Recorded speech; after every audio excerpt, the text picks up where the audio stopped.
So how do you go from this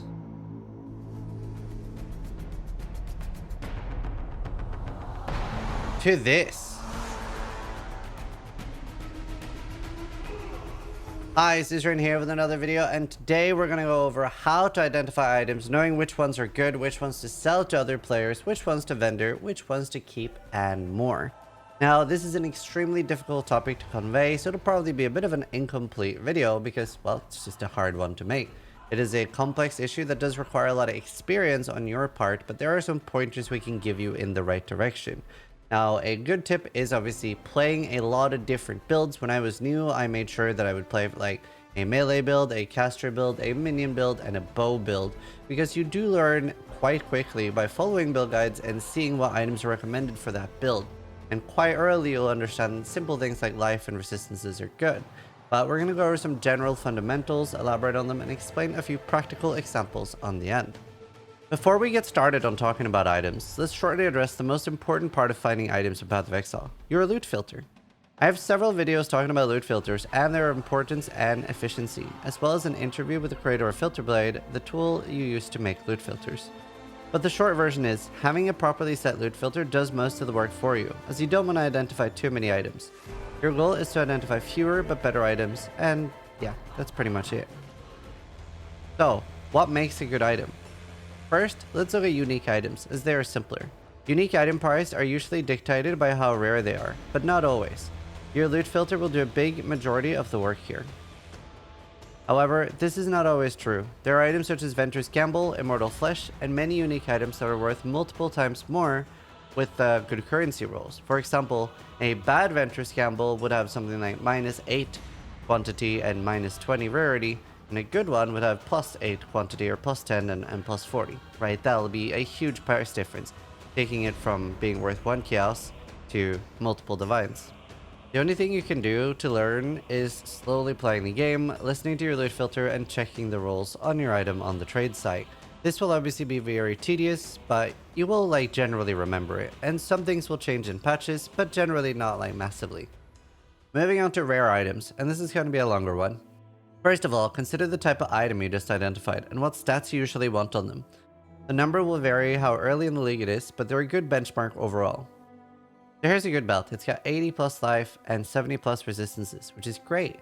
And a thing to keep an eye out for on any item is, does it have any open suffixes or does it have any open prefixes? Generally, suffixes have a lot of useful utility depending on what item it is. Attributes and resists are always suffixes. Some hybrid resistances like fire and chaos. Another thing that can be very, very good on a belt would be flask things. So reduce flask charges used or increase flask duration. And having multiple good mods will really exponentially increase the value. So for example, if an S tier belt that might not be obvious to a new player, if you get reduced flask charges and increased flask duration and increased flask effect on you, as well as life and maybe a resist, something like that, this could be incredibly valuable and people end up using a lot of currency to craft these. Next up, gloves. These have 60 plus life and resists. Other things that would make a glove good: having an open prefix to craft, for example, +1 AoE gems. This could affect your auras. So it's very common that we'll see people have that and put all your auras like determination, malevolence, etc. on your glove. Other good mods for a glove would be attack speed, life regeneration rate, and suppression. Pretty much all armor and evasion gear, or all evasion and energy shield gear, you really want suppression on most of the gear for it to sell. That's the easiest thing to sell with. Next up, we have boots. Here you have movement speed, life, resist, and stats. And stats is always very good. And this league is very obviously good because everybody wants tattoos. But even in leagues where we don't have tattoos, stats can be incredibly useful on gear. Not a lot of people value or pick up stats when it's not as obvious as this league, but if you have an item and it's the only item somebody can use to make their build work, like what if they need 37 strength and you're the only one that's actually selling a good enough boot with that stat, then you might have them paying a premium just because you're the only one that has it. Now, this is more of a hardcore thing where there's less items for sale. On software, you will be able to find anything you want. But yeah, stats are pretty much always good. Now, a boot is not a bricked item if it does not have movement speed as a prefix. If you do still have an open prefix, they're really good movement speed and utility things. So you can do movement speed and Onslaught, for example, is very popular. Sometimes you can finish up an item with a crafting bench. Rings, here we have life, resist, and stats. And stats, again, so huge this league because of tattoos. But other things that are useful for builds would be like cast speed, etc. And veiled mods can be insanely valuable. Like, for example, the endurance charge on kill, frenzy on kill. On Amulet here, as on most gear, people do want life and resists, but a thing that people look for a lot is damage on their Amulet. Very, very common, you'll see people crafting with Fractured Crit Multi and forcing +2 Amulets. The only one that's like not super deterministic to create is +2 Fizz, so +1 all skills and +1 Fizz. But the other ones, I do have a separate video for how to basically guarantee a +2 Amulet. So this is quite common to create, and generally your Amulet is like a big damage slot. Spell damage or elemental damage and cast speed are also good things to keep an eye out for on the Amulet. Helmet, you're looking for like life and resist as well, and open prefix for plus AoE gems or plus projectile gems for some builds can be really useful. Obviously AoE is great for auras, and suppression, as on most gear, you really do want suppression. It sells so much easier. Body armor, same thing with life and resist, but here are some good mods like fizz reduction. And having an open prefix again here is pretty important because a lot of people craft the 6% physical damage taken as fire and lightning. And this is really good for builds that have low physical mitigation. Consider you have a build with like no armor and no endurance charges, right? You're taking close to 100% of the physical damage you receive. But if you're suddenly taking 12% of that physical damage against your 75 or maybe even higher of your resistances, that's going to be quite a lot of damage mitigated. Physical weapons are tricky, but you're generally always looking at the P DPS of weapons. And generally like axes, maces, sometimes swords, but that's a bit more uncommon right now. You'll generally want like anything over like 600 or 700 P DPS will be noteworthy.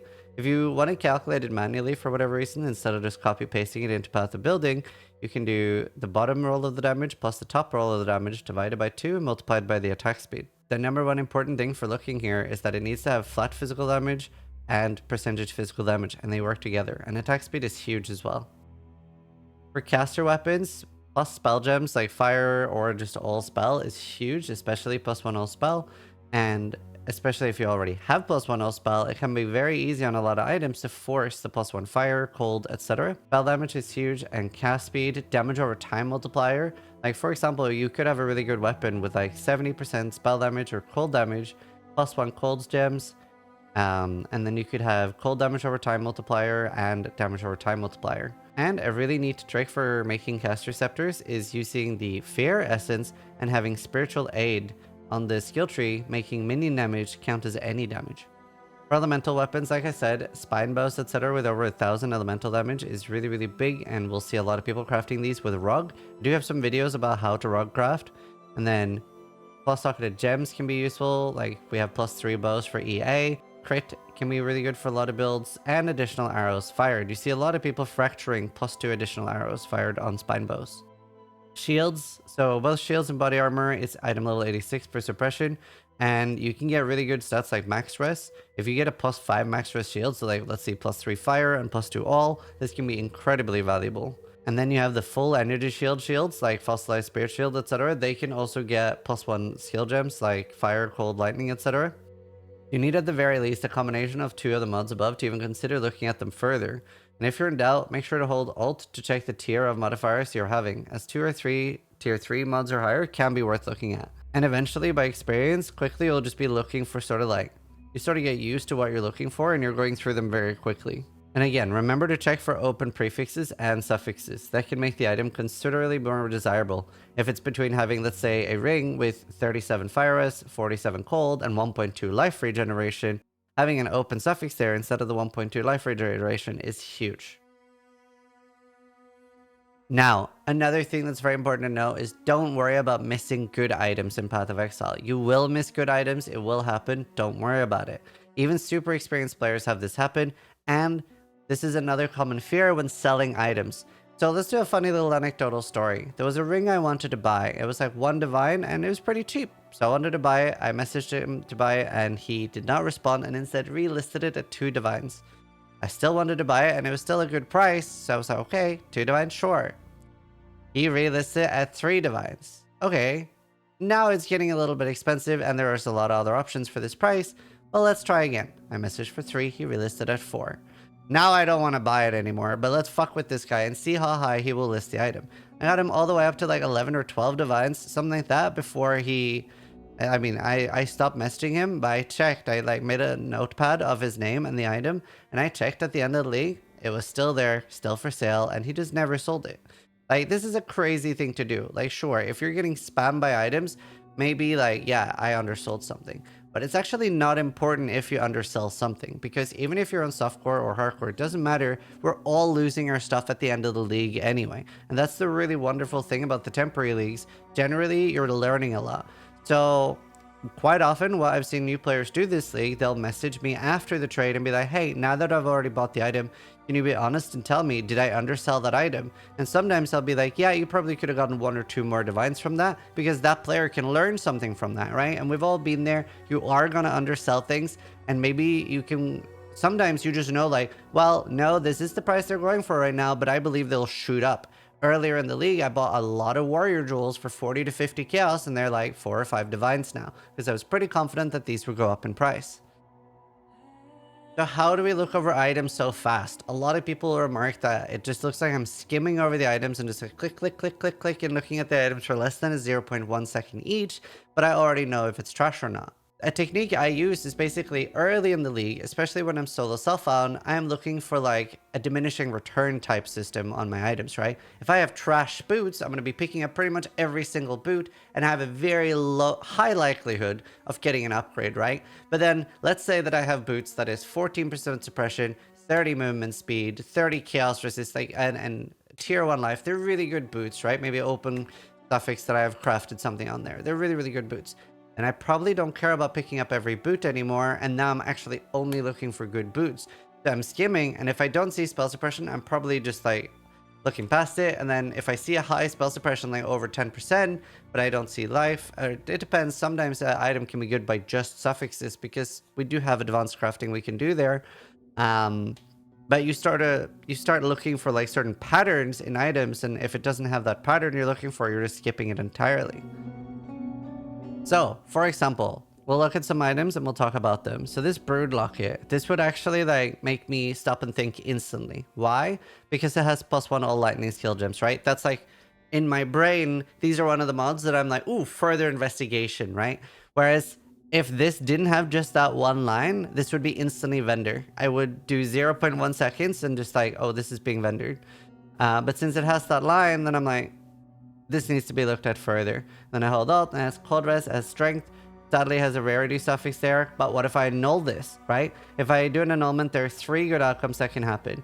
I can hit the plunder, and then I have an open suffix. Then it's actually quite usable for a starter, like a day 1 lightning build, right? Like your arc or something like that.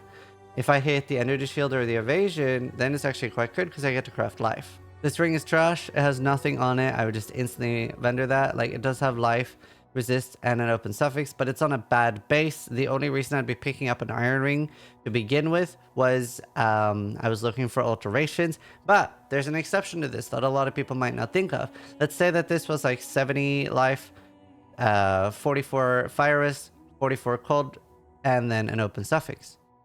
But it's still an iron ring, Zizaran. Why would you want an iron ring? That's a great question. So I craft a suffix and then I vol it. Some of the implicits are really good, like cannot be poisoned, cannot be ignited, 16% all resist. There are quite a lot of good implicits. And if the choice is I'm going to vendor it for alterations anyway, it doesn't matter if that vol orb destroys the item. So iron rings, especially early, can be really, really good for that. So this item, I would instantly stop and think, and that's because I see that has life and above 10% suppression. And then I'm like, okay, well, I don't think I would use this. It's still a little bit low. Early, this is great. However, like, we're pretty far into the league now. So now I would maybe throw an annulment on it, and if it hits the intelligence, then it's actually quite good. Not something that's going to sell for a lot, but a very useful item. And obviously it has a Righteous Fire enchant as well, which sometimes does drop from especially things like Blight. But yeah. So this ring would make me stop and think instantly because it has 2 fire mods at least, and then I look if the other 2 are good. If you have 2 of any mod, like, you know, you get chaos damage and damage over time, etc., then you're instantly stopping thinking and looking at the rest. Generally, I don't use jewels without life unless I really have to. but for damage stats jewels do sell for like anywhere like 40 to 80 C, maybe more on softcore because you guys value damage a lot more than we do. Here I instantly stop and look just because I see that it's a good veiled mod. So generally, obviously, you do have to unveil these yourselves, and do remember you can block before unveiling.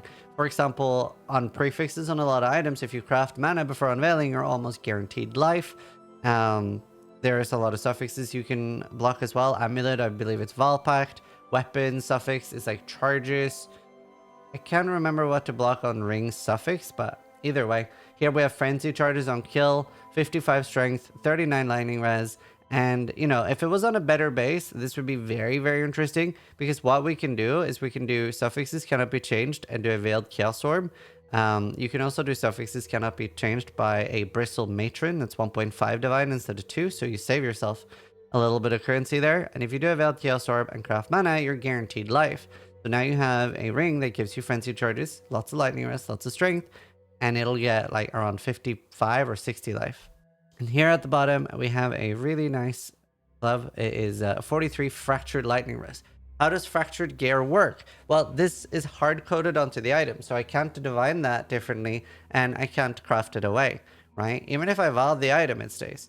So really, really good. You can use like cold or fire resist essence, and then very, very easy to get good suffixes. And then you can just spam that until you hit a random life roll. You could also use greed essences, and spell suppression fractured is highly sought after. And you can still do Eldritch implicits with this.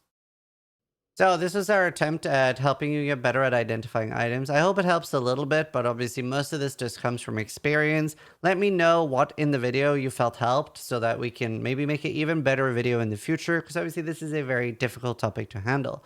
So thanks for watching. Sub if you liked the video, but more importantly, try to die less than I do.